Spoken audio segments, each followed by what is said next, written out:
My pleasure. Thank you so much, Jack. I'm very excited.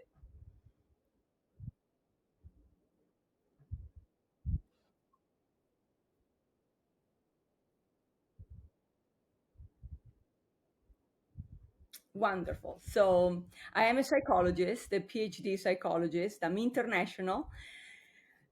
I have a subtle accent, and I do love anything that has to do with minds, and not just humans, living beings. I include animals as well because I do think that humans are animals, a little more evolved, but and lately I've even been involved with a little bit of AI programming for whatever it's worth. Yes, that's in a nutshell. I can go on and on, but okay, that's in a nutshell. I love minds, the potential of our minds. I think we've not even scratched the surface yet in as humanity, as living beings so far. And my vision in life and my commitment is to help help us, myself included, maximize our potentials.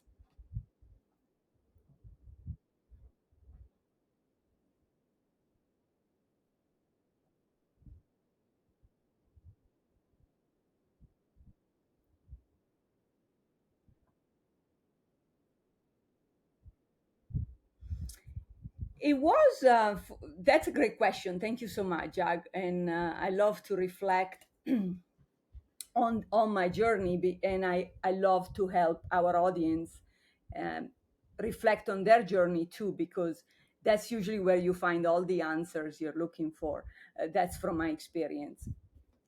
So I grew up in Italy, and the educational system there is slightly different than the US one. I'm in the US now. So I was in love with my teacher. I started school, I started kindergarten at 2 years old. It was owned by the church, um, which I disagree with. I'm spiritual, I'm not religious. Then at age 5, I started elementary school, and I fell in love with the teacher and the way she was she was basically believing in us and always happy and challenging us. She was a great teacher. Uh, Daniela and Paula. And so I knew I wanted to be like her. I wanted to be an educator. And so I would make my grandparents sit in the chair, poor grandparents, there, and I would give them lessons. I'll basically recite what I had learned in school, and I would teach them, and I would grade them, and they were so patient. And then, of course, they would run out of patience, and so I would teach animals. So I grew up in a farm, the Parmesan cheese dairy farm. My family and relatives did own a lot of those Parmesan cheese farms. So we had anything, mainly dairy cows, but also lots of German shepherds to guard the farms, and the pigs, horses and rabbits and ducks, you name it. So I would like make, and they'll listen. Poor animals, I'll make them sit, and I'll teach them as well. So, um, and then I realized that as I grew, maybe in middle school, so as I was 10 years old, that I really appreciated the wisdom of adults, and maybe kids were a little too much work. So I thought, okay, maybe instead of being a teacher, why don't I just focus on psychology, so that way I can include everybody, not just children. And in Italy, you have to pick a major at age 12 because high school are very specialized. So I picked the psychology, the psychology high school, and because I was born at the end of the year, I would always start a little earlier. But and then at age 13, I met some international students, some from India, some from anywhere, and I thought, oh my goodness, I love this diversity here in Italy. At the time, we're talking about in the 80s, without giving away my age. um, Everybody was not diverse, so pretty boring, you know.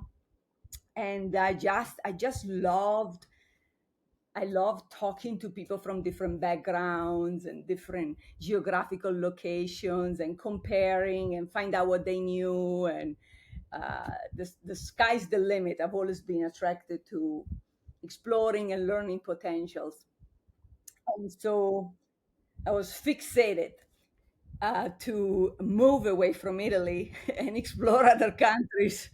And and my parents, of course, being pretty good, protective, family oriented. Where are you from exactly? Okay, that's what I thought. Very similar. Yes, very, very, very family oriented, like Indians. Um, Now we have a lot of wonderful Indians living in Italy, and actually some of them also work at the farm where I grew up. Yeah, and they definitely treat the animals way better than the Italians do. So, um, and and so I wanted to move away from Italy to do high school, and my parents said, "Absolutely, you're too young. You're staying right here." And until I turned 20, and I basically ran away. They eventually forgave me, and I visit them every chance I get, and they visit me. So, so then I did all my schooling in the United States, like after high school, bachelor's, master's, and PhD, and a lot of certifications. And I'm still studying to this date, of course, to keep our licenses and certifications active. You have to keep up with continuing education, and I think it's very important in science, because there's so many changes from the environment, and humans reflect these changes, and I want to believe we keep evolving for the better.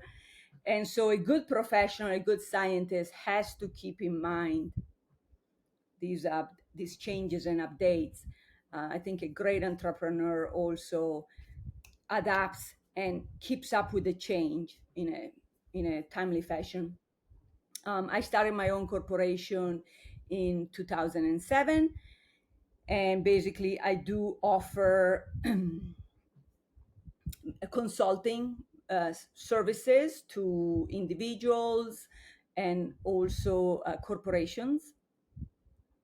So anything from psychometrics, organizational development, and I've worked with all countries, 180 countries, and 5 continents, and I love that because I can really there's that's to me that's the secret, just combining all these great minds, and what somebody somewhere has already discovered, we can repurpose it in another place, saving resources. um, I think it's really, really important. I've done a ton of diversity, equity, and inclusion and belonging work as well in corporations, and also with entrepreneurs, small, medium-sized businesses. And I've had my own share of challenges, which I welcome and I overcame. Um,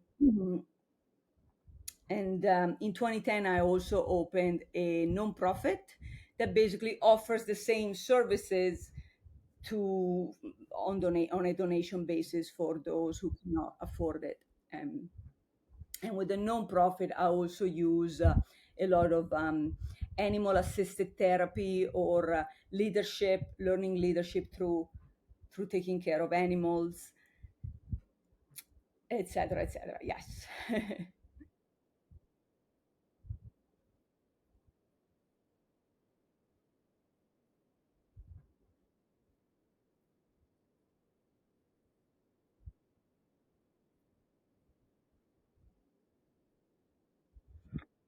Another great question. Thank you, Jag. So I graduated from my master's in 2000, and that was the first recession. And I was in San Francisco at the time, and I was still on a student visa basically. So I had to work towards a green card and being sponsored by a company and all, basically fixing my immigration status, which that by itself was a huge challenge. I'm a dual citizen now, which I became in 2010. So um, I mean, I've seen firsthand how I mean, I've done both. I've worked with other people. I've worked with startups and and freelance, and so I do understand business now better than I did back then. And business is basically people, like Sir Richard Branson very intelligently summarizes. So if you have great people that believe in the same vision and are aligned, you have a great business. If you have people who just don't understand what they're doing, or don't agree, are aligned with your vision, then yeah. And so I don't believe in solopreneurship because you're never going to grow. I think business do grow at the extension you get help and you collaborate, which is not easy. Different personalities, different, different working styles. It's like being married, uh, uh, married to the business. So a lot to mitigate. And so, yeah, it took me a while. And then I realized, unfortunately, we live in a litigious world. And, the US is even probably more litigious.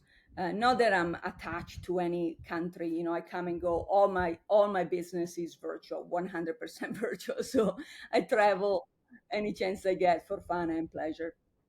So I do think it makes sense to have some entity to protect you. Um, and also, I am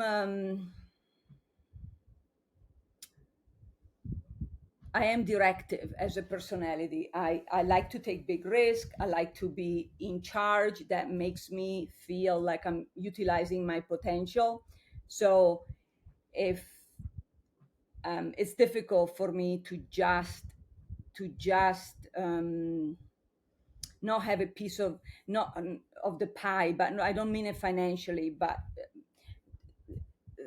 it's difficult for me to feel like I don't have a direct influence. I'm not making a big contribution.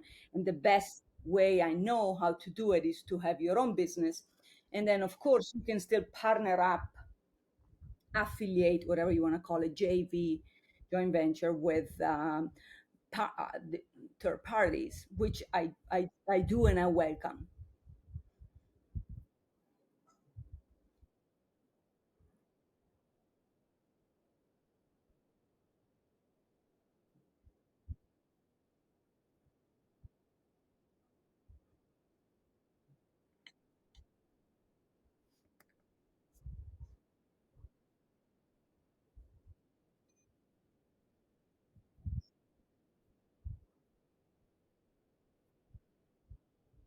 Hmm.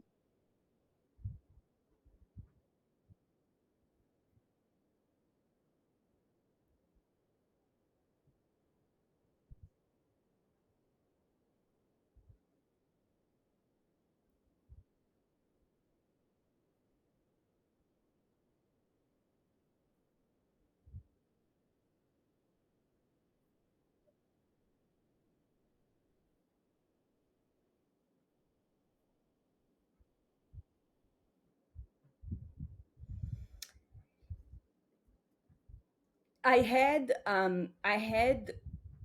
a an idea of what I wanted to do. I knew I wanted to basically help people with psychological services, for lack of better words, which whether it's called mentoring or coaching or training or consulting or therapy or a combination of all. And I remember I've had many failures, And I've learned from those. They're all part of the journey, even even if they're challenging at the time.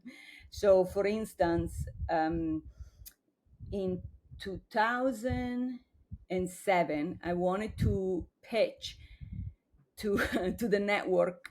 I lived in LA, Los Angeles at the time. I wanted to pitch a coaching show, and I worked hard, and it was just not received. Not received. The world was not ready for it. Okay, so you can have a great idea, but if your audience is not ready, is not ready. So Tony Robbins, Oprah Winfrey tried a few years later, and it was pretty epic failure for them as well. Now they have more money than I do, so for them was probably not as big of a loss, but maybe it was actually. But so sometimes you just don't know. So I'm Italian. I use the spaghetti analogy. So throw some spaghetti to the wall and see what sticks. Um, so through feedback, survey, case studies, and see how it's received. But ultimately, it's just words. And until you actually do it and see how people respond, you don't know. That's why I had to learn marketing. Now I enjoy it because I think it's basically psychology. It's entering the consumer or client or patient, whatever you want to call, whomever's going to buy your services and products, entering their mind, and realize what they really need and want. Nobody has the crystal ball or magic wand or is psychic. There's no such a thing. Uh, Even if people tell you they are psychic, they're not.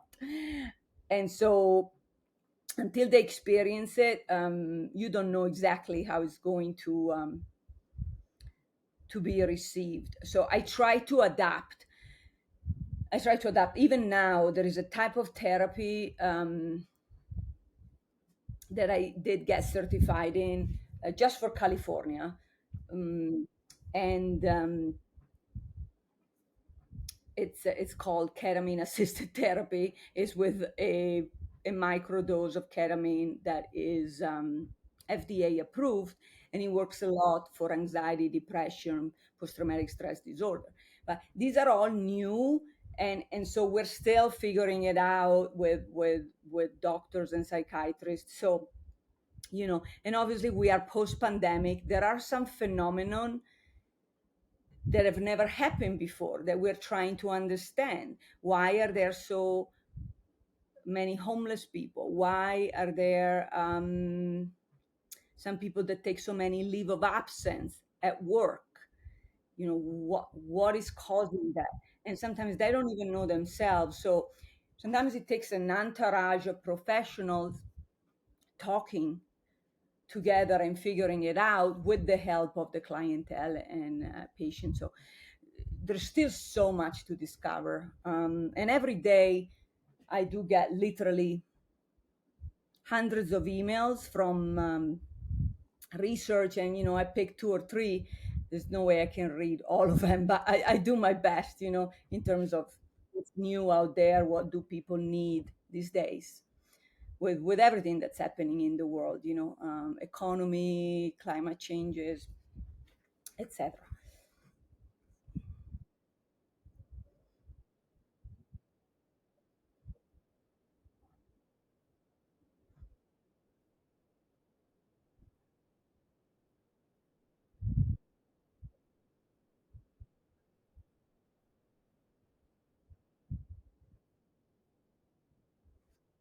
Yes, there are. And they're all complementary. It's all considered mental health. They work well with one another, but they come from different train of thoughts and methodologies and philosophies. So basically, coaching, I'm certified, and so I use, but sometimes I give it my own spin because I'm a rebel.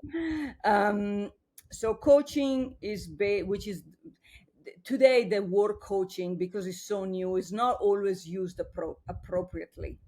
But what is really supposed, what's to me the key, the way you I summarize coaching is that as a coach you're able to ask the right questions, thought provoking questions to your client, and that way the client can dig inside of his heart or her heart or soul, whatever you want to call it, for the right answer. Because again, nobody's got the crystal ball. The client does know when it feels right. If somebody tells them what to do, that's consulting.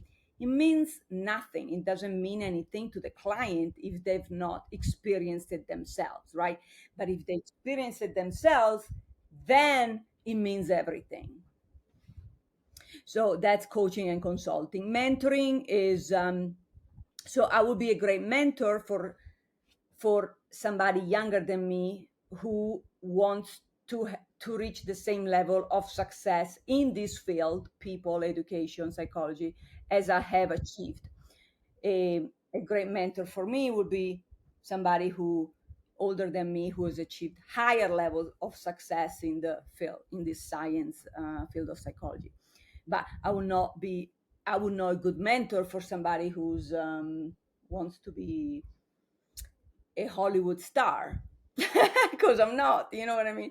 So that's mentoring. And therapy is focused on the past and healing those traumas from the past.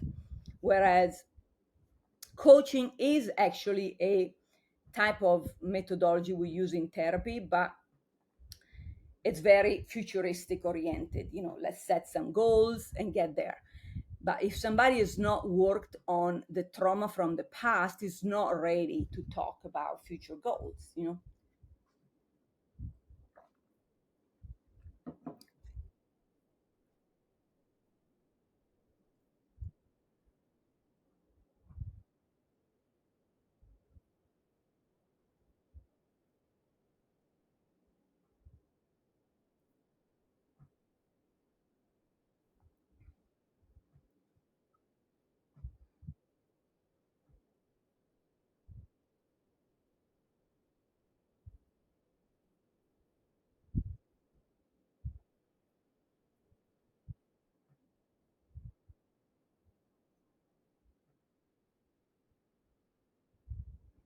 Yes, that's a great question. So every day I do one post on all social media platforms, and I'm going to use this great interview, thank you so much, as one of the posts. And there are ways and ways to post. Of course, I always like to ask a question so and get people's feedback. You know, if they don't like it, I want to know the truth. So next time I'll do better. So that probably takes me half hour. That's how much I allocate. And I do have some interns that work with me. They also do some marketing on my behalf in exchange of school credits, etc. So I leverage that as well. And they're from all over the world. I've had some in India too, and I want them to be from everywhere, so I they can see what I don't see. And then obviously I have to do the delivery. I do groups, couples, individuals. So the delivery right now is probably around 4 hours a day. I like it to be more. There's a little bit of admin, but I'm pretty fast with that by now. I have a system. And in terms of continuing education, I mean, I have to factor it in. It's probably half hour a day too, because if you keep it till the end, you won't be able to get recertified. That you won't have enough time. So some expires yearly, some are every 3 years. So I keep up with that, and so I partner up with third party companies. They do some marketing for me, and last but not least, And let's see, what else do I use? Third party.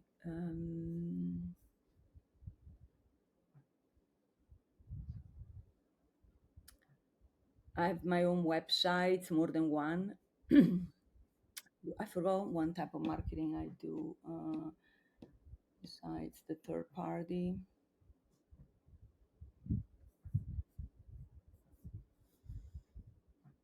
Mm, yeah, sorry.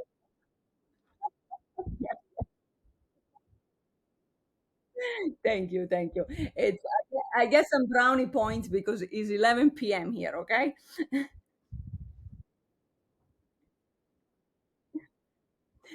No, I turn on all my lights, all four of them, five with the one in the back, so it wouldn't be too dark. But it's pitch dark outside, even if it's full moon tonight.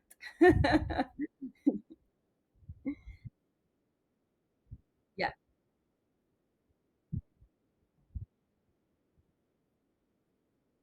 Yeah.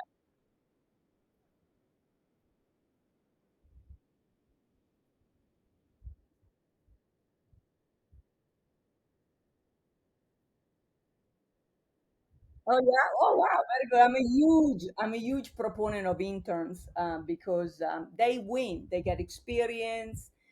They can land a great job after school. They get credit so they can graduate. I mean, I try to give them bonuses and perks. I remember what I was gonna say now.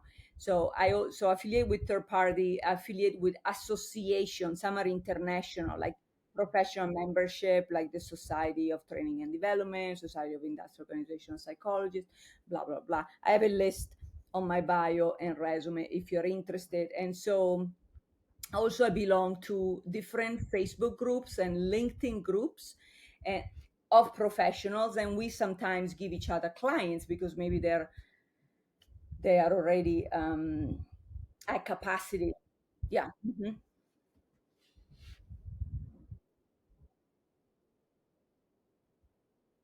Sure.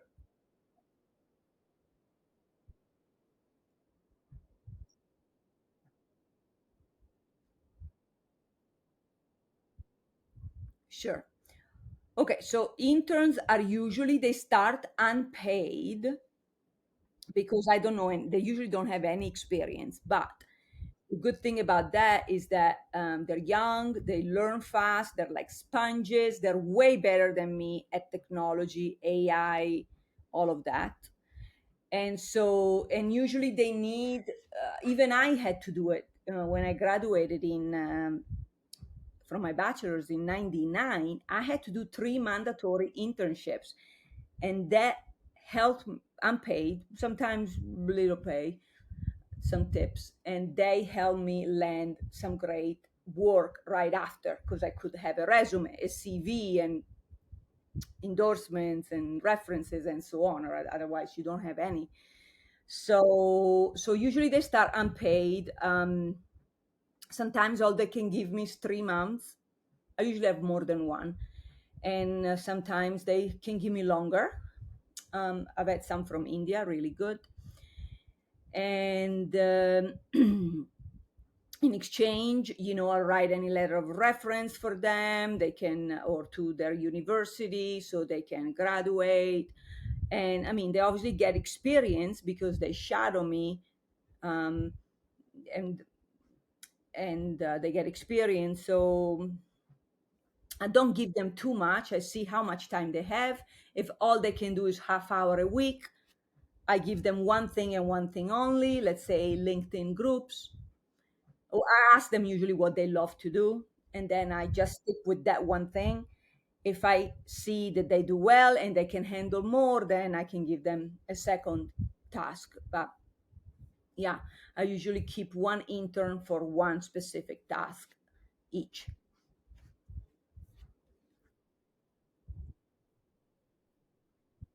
In the past, I used different websites, but lately I just use LinkedIn. I have a business page and I post a job post. Yes, yes. I normally take everybody.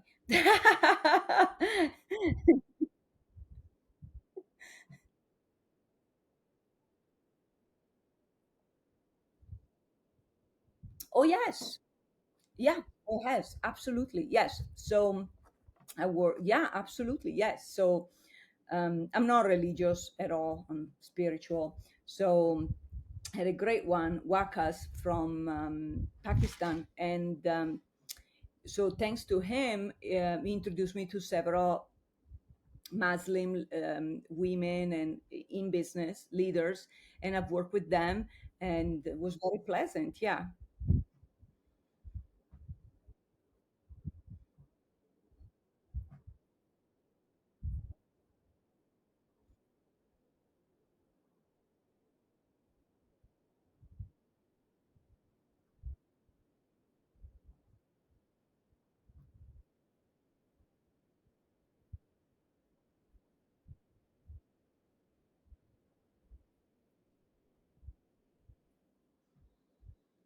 Well, I do all of them. Don't discriminate because some people like others more than others. I mean, Facebook is considered for old people. The Instagram is for millennials. TikTok is for the Gen Z and younger. But I do all of them, and like sometimes you don't even know there are some really young, wealthy people that need help these days. Wealthy because they are making money with AI, etc. Something that my parents, who are in their 70s and are on Facebook, will never do or never be able to catch on or understand. Yeah.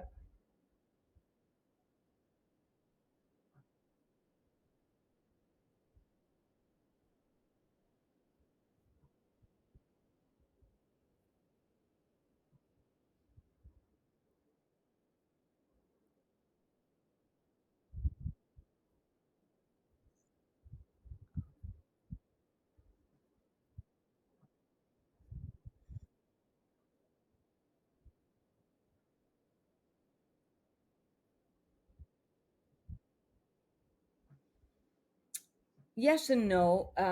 I do believe as humans, we all have the same needs of being loved, of having some sense of security, just like Maslow hierarchy of needs, roof, some safety. We all love to travel and explore and travel. The differences are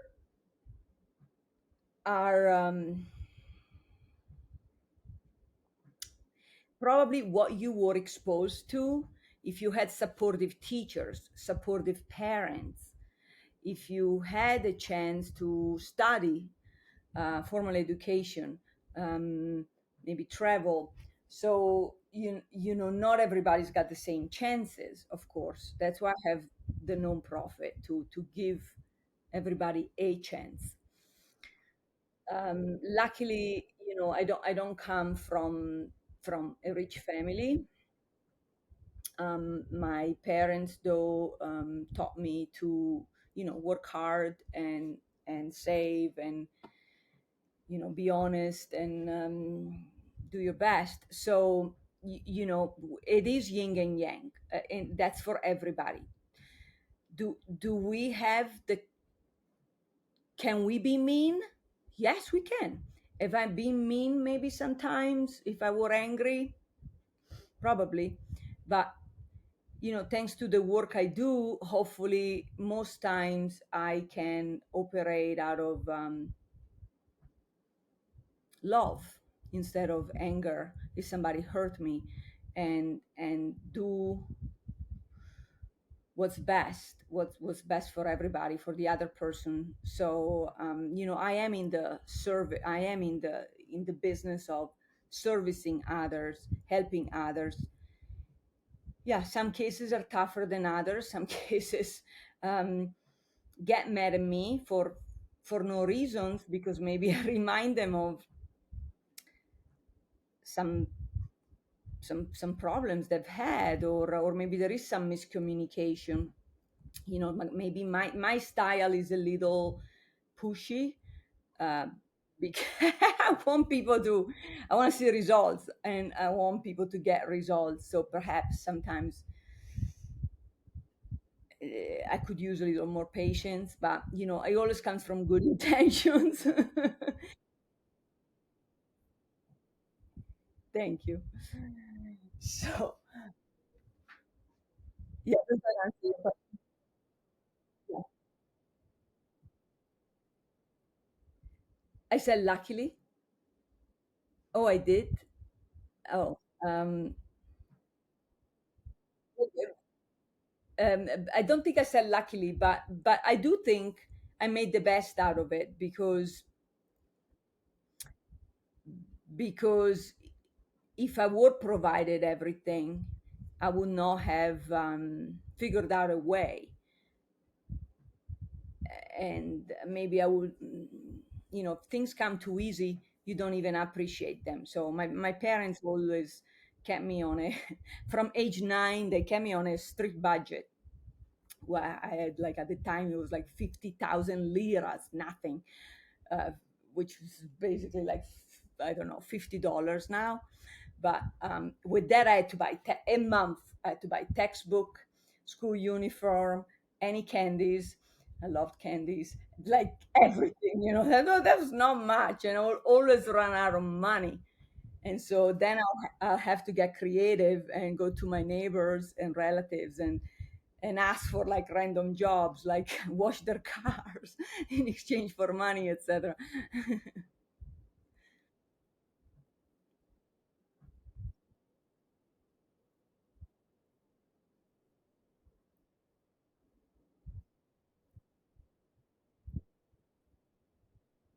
Yes.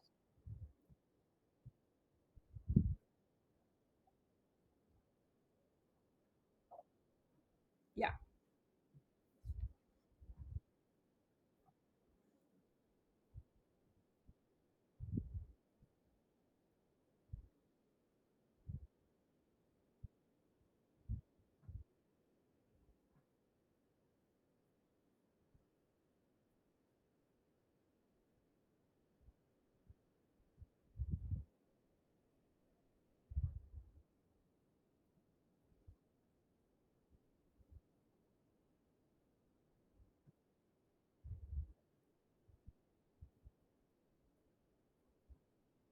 That's a great question. And personally, I don't like to focus on the differences. I like to focus on what we have in common. So, of course, I have to be sensitive. Like right now, I have a Jehovah Witness. She doesn't like, they don't believe in hypnosis. That's okay. I won't do it with her. There's a million other strategies and methodologies I can use that she's comfortable with. We have many tools in the tool belt. I do. I purposefully, when I have somebody in front of me, I don't see. I want to see what's in their heart and in their brain, and that nothing else matters. If they've not been exposed to certain tools or information, I try to provide it if they're open to it. So I meet them where they're at. I don't care if they're green or purple, or if they have, I'm pretty international. I have a strong accent still. So, and I hope I've been discriminated against because of my accent. And in my younger days, my English wasn't so good anyway. But so I know what that's like. And to me, we're all the same. We all have a mind and a heart, and we want the same things. Then there's many ways to get there depending on what kind of lifestyle one person wants, yeah, or choices they make. I try to support them with what they want because it's their life, not mine, right? I try to, though, make it easy for them, and maybe if they don't see something, ask, what about this? Have you ever thought about that? That has helped some other clients of mine. Could it help you? If they want it, great. If not, we look at something else.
So, I mean, when I was discriminated, I was 20 years old in Kansas, which is not very diverse, or it wasn't at the time.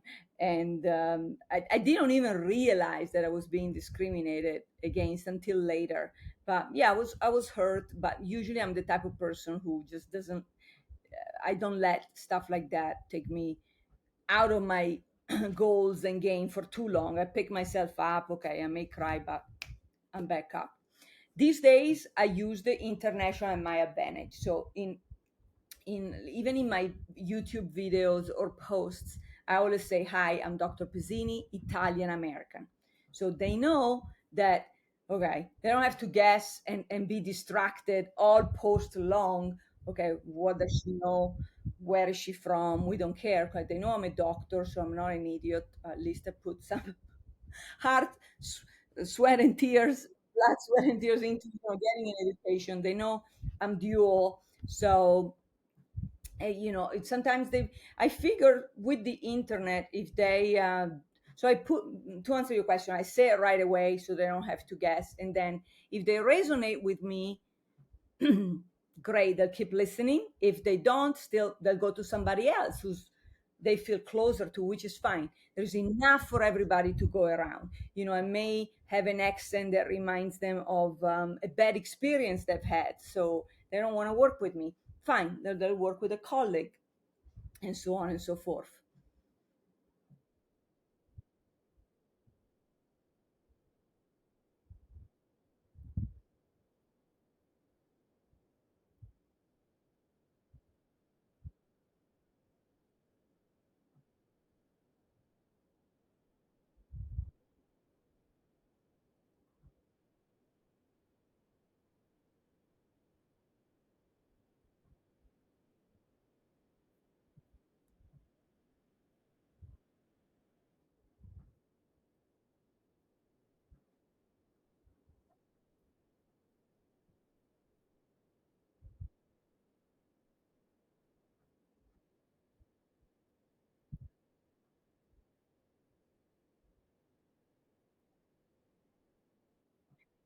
My pleasure. Thank you.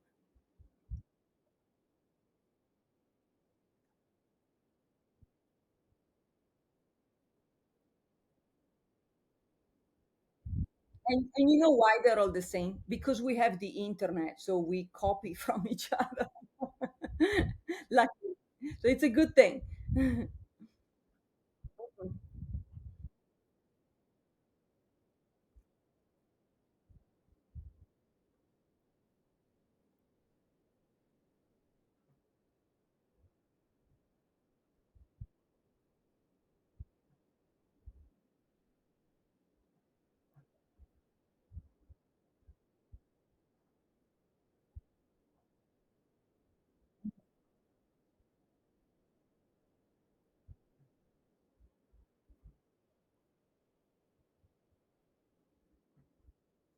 Yeah, no, it's the same.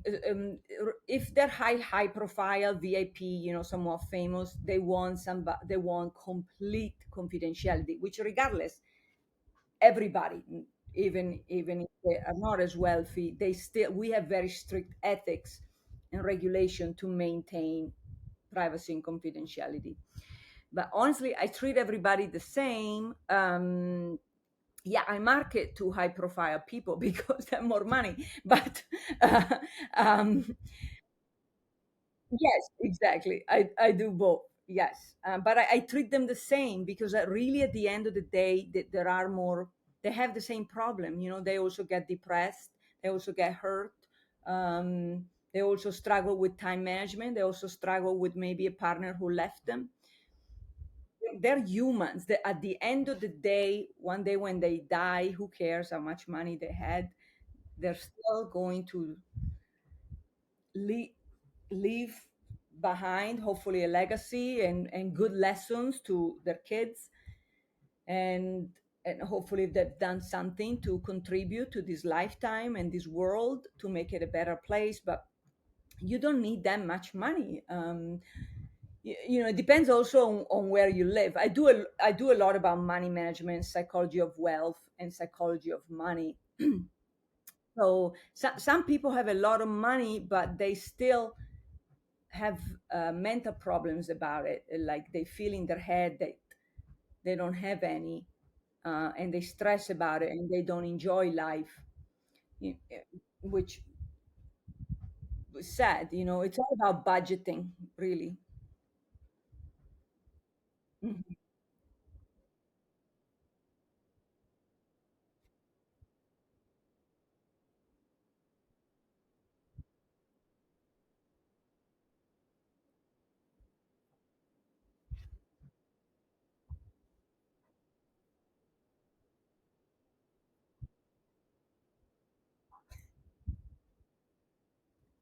Yes.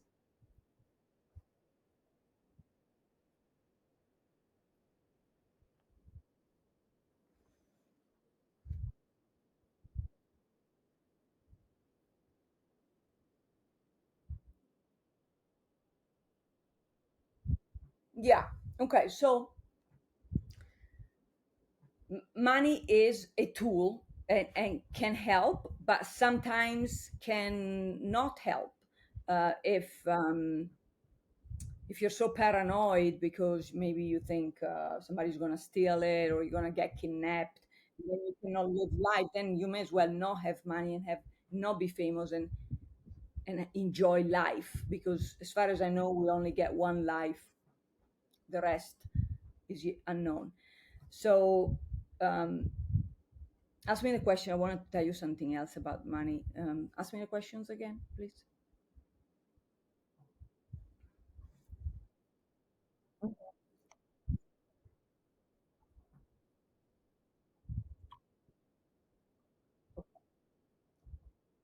Sure.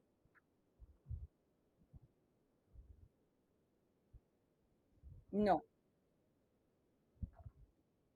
no, no, no, it doesn't, because just look at these wealthy people, right? Like, have zero privacy, really high profile.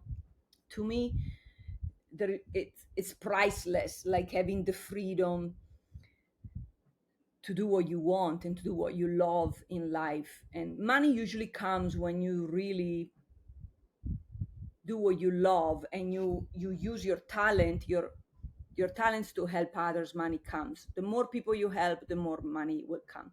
Now, I do value time much more than money, because it's it's it's not time is not infinite. We all know we have a limited amount of time on this earth, without being religious or anything. And and it's not that difficult to make money, so it's a formula usually. But time, we've not figured out how to live forever. So, people who waste my time really upset me greatly. But money, even if I lose it, which I've had money stolen, I've lost money with stupid investments. Okay, I get upset, but not that much. Not as much as like wasting time, that, because I know, oh my goodness, I'll never gain that year back, or whatever it was. Yeah.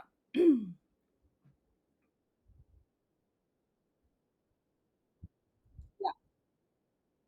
Sure.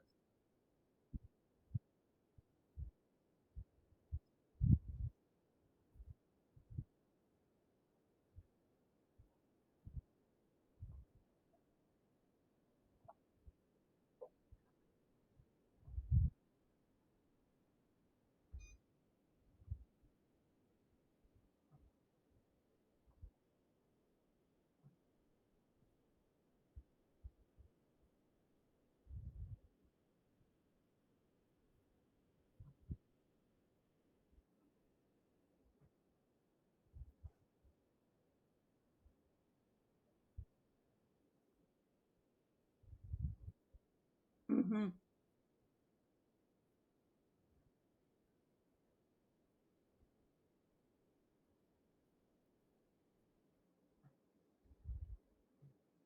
um I think there are exceptions. So, for instance, so in general, depression is when you stay in the past. You don't move. You don't snap out of it or move forward. Anxiety If you have anxiety, it's because you're too worried about the future. You are in the future, not in the present. So, and of course, there are, we all need help. If somebody's chronically or consistently depressed, they need some help, professional help. Okay.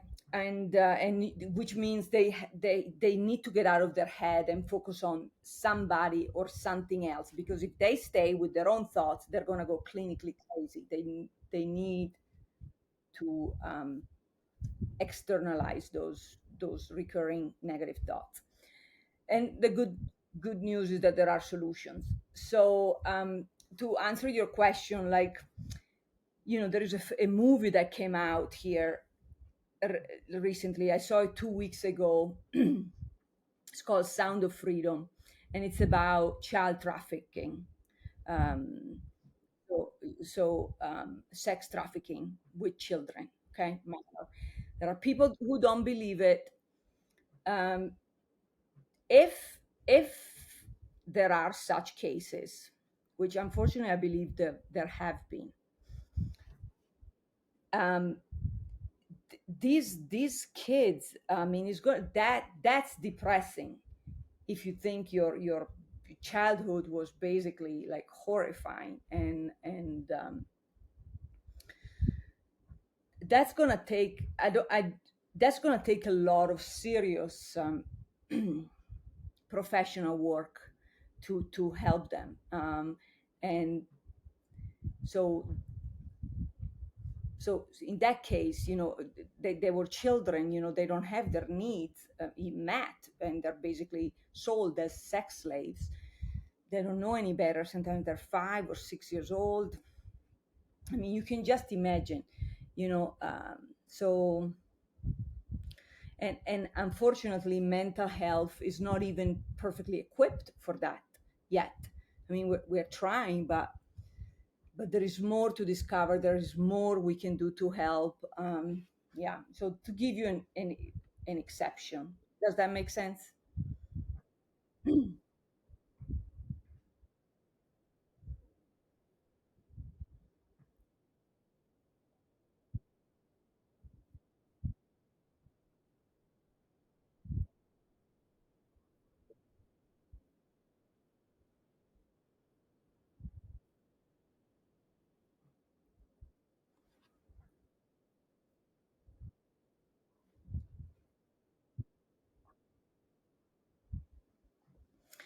So I want to believe that there is always hope. There are always solutions.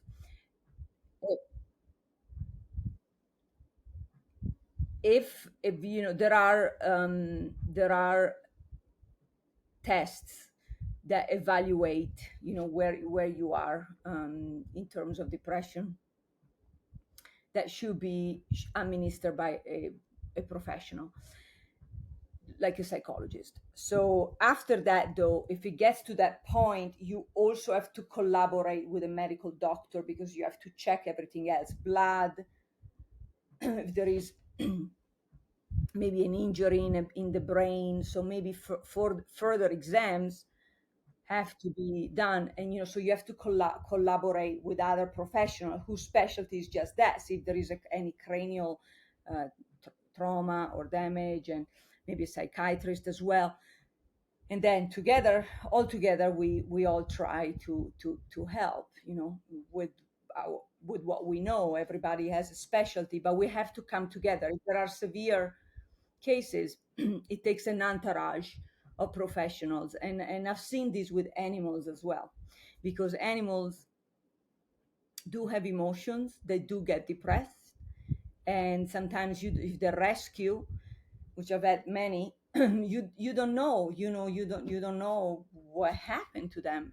They don't speak, so it takes a cardiologist, it takes a neurologist, it takes different different profession. Everybody can put their minds together and try to help. Yeah.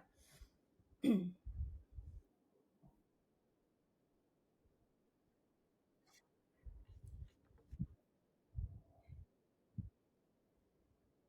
can ask me anything. And if I don't know, like in this case, I will tell you where to go.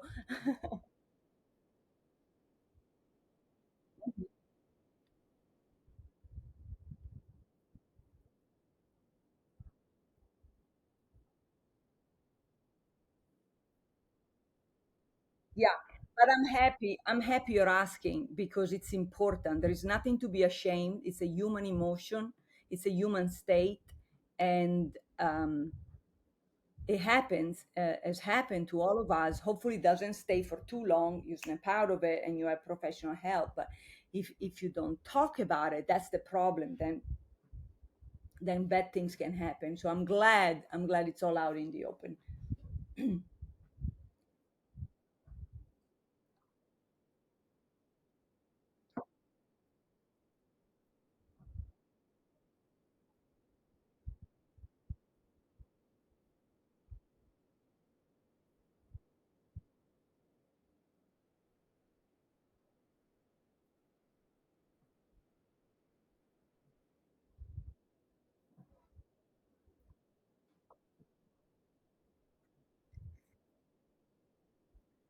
Yeah.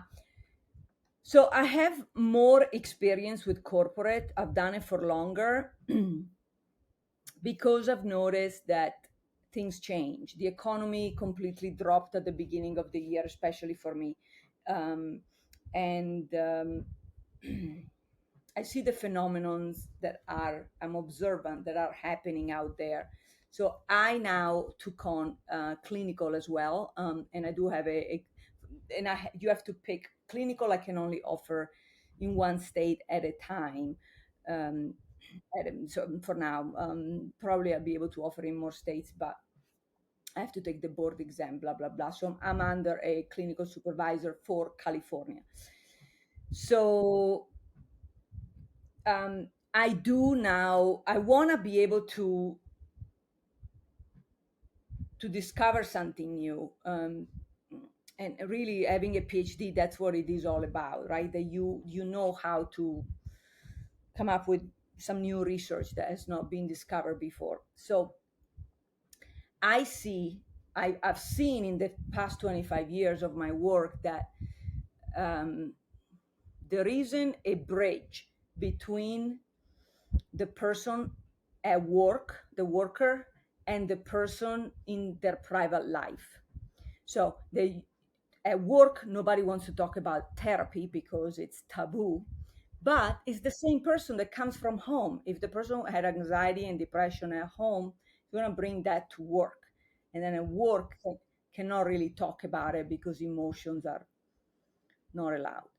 Um, and vice versa. If work becomes so stressful that causes anxiety, that person is going to bring the anxiety and depression to their family member at home.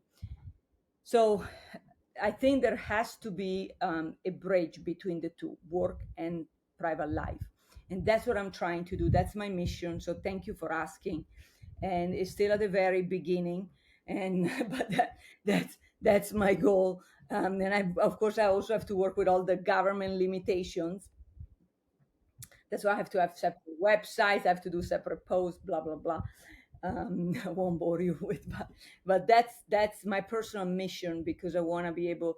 I think the person is happier if that person can be the same in both environments, work and home.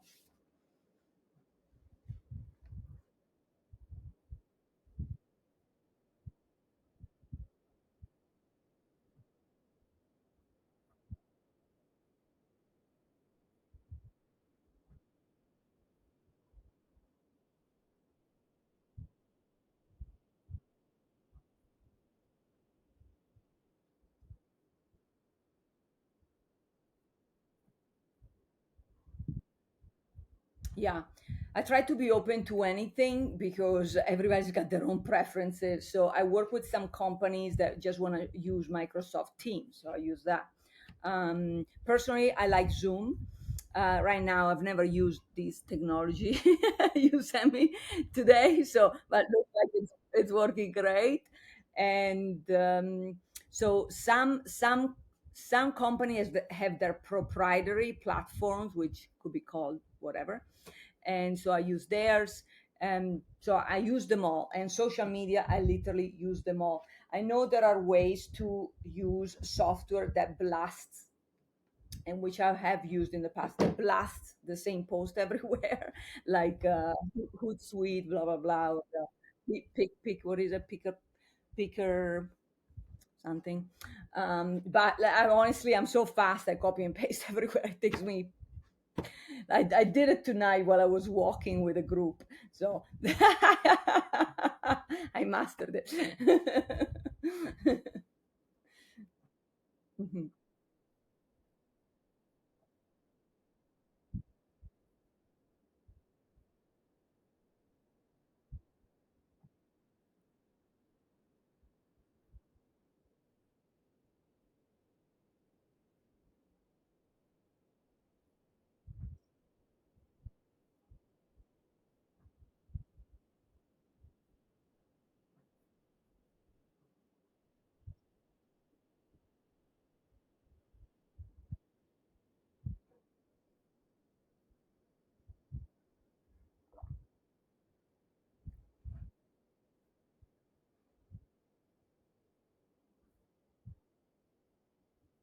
Sure.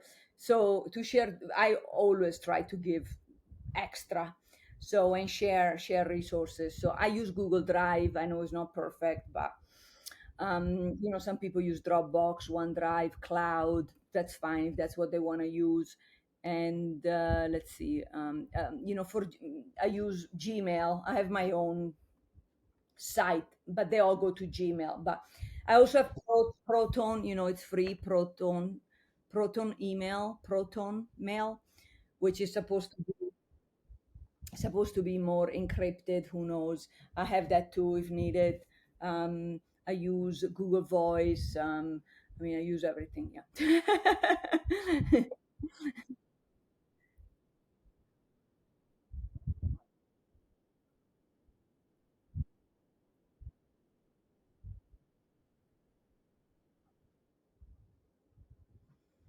So yeah, I'm asked to teach at university, and actually I'm meeting with somebody soon. That's usually more to give back because it pays very little and it's a lot of work. But I try, yeah. And then every time I go to Italy, which is usually once a year, except during COVID, I'd like to do an in-person leadership retreat. And I don't charge for my time. I only charge for the activities because I have to rent a place. So let's say we do visualizations in the castle and there is an entry to get to the castle, that they'll pay for that. Um, which is minimum, and it goes to help renovations. Or if we do yoga at the beach with dogs, doga, or depending, or if we doga, yeah, yeah. So I try. So actually it's set for next year. Is You see it on my website. It's a leadership retreat, and whomever wants to come and needs to sort of like combine some education with vacation, that they have a chance.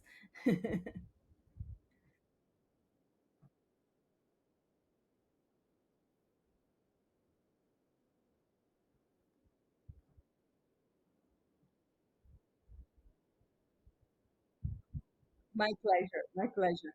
You're great. Thank you for asking these great questions.